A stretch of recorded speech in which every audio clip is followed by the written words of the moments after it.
मैं किसान कृषि विद्यापीठ के कुलगुरु आदरणीय मेरे बहुत स्नेही नीलमणि मिश्रा जी और मंच पर उपस्थित सभी वैज्ञानिक मनीषी और मेरे किसान भाई और विद्यार्थी,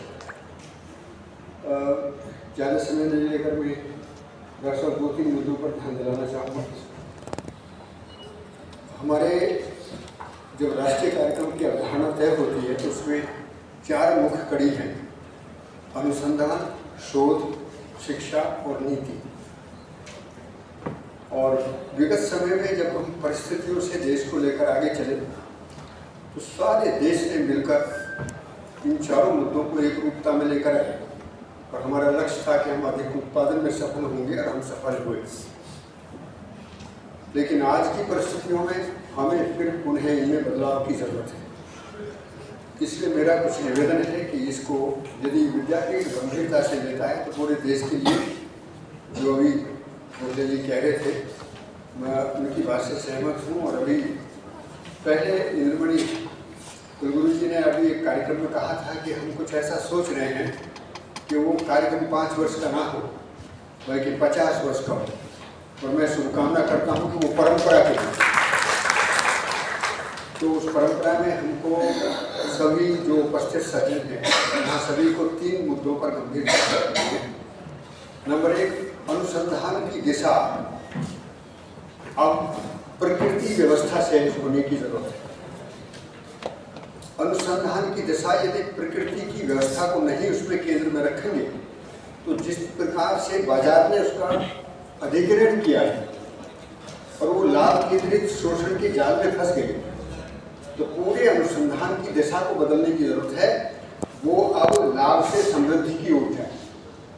ये राष्ट्र को अब समृद्धि की आवश्यकता है और उसका एक ही सूत्र है कि हम अब बाजार से ज़्यादा प्रकृति की व्यवस्था की ओर ध्यान दें। हमने अधिकतम उत्पादन के जो तरीके खोजे थे वो प्रकृति सहज व्यवस्था में क्या होंगे, उन तरीकों पर अब अनुसंधान की जरूरत है। दूसरा मुद्दा है, जब अनुसंधान निश्चित होता है तो शोध की बात उठ जाती है।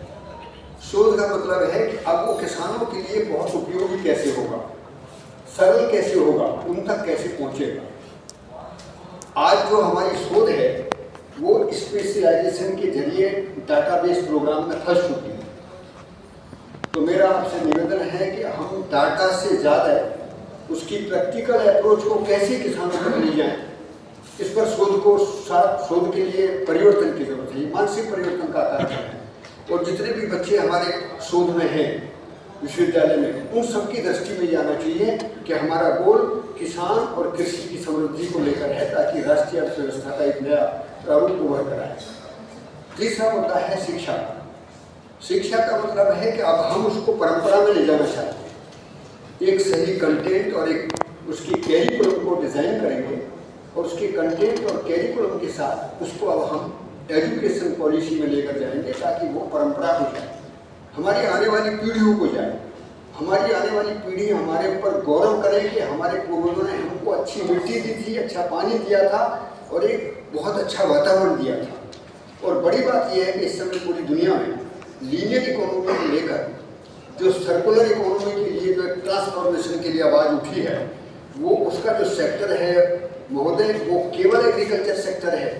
यदि आपने इसमें एजुकेशन में इसकी नींव रख दी कि सस्टेनेबिलिटी और सर्कुलर इकोनॉमी का जो बेस है वो प्रोडक्शन बेस इकोनॉमी है, क्योंकि इसी में इकोलॉजी और इकोनॉमी सस्टेन होती है। इसके आधार पर लास्ट का गोल रहता है कृषि नीति। इसी आधार पर हम अपने राजनेताओं को उनके नैतिक धर्म को याद दिला सकते हैं कि राष्ट्रनीति मुद्दे नहीं होते हैं। राष्ट्रनीति किसी राष्ट्र को उभारने के लिए तथ्यपूर्ण बातों को निश्चित करना होता है, जिसमें किसान की भी परिभाषा हो, कृषि की भी परिभाषा हो, जिसमें शिक्षा की भी परिभाषा हो, और उन मौलिक वस्तुओं को इस समय छेड़ने की जरूरत है। तो मैं आज इस विश्वविद्यालय में, विद्यापीठ में आपके मित्र भाव के साथ आया हूँ और अपनी भागीदारी सुनिश्चित करके जा रहा हूँ कि मैं इस विद्यापीठ के साथ में लंबे समय काम करूँगा। और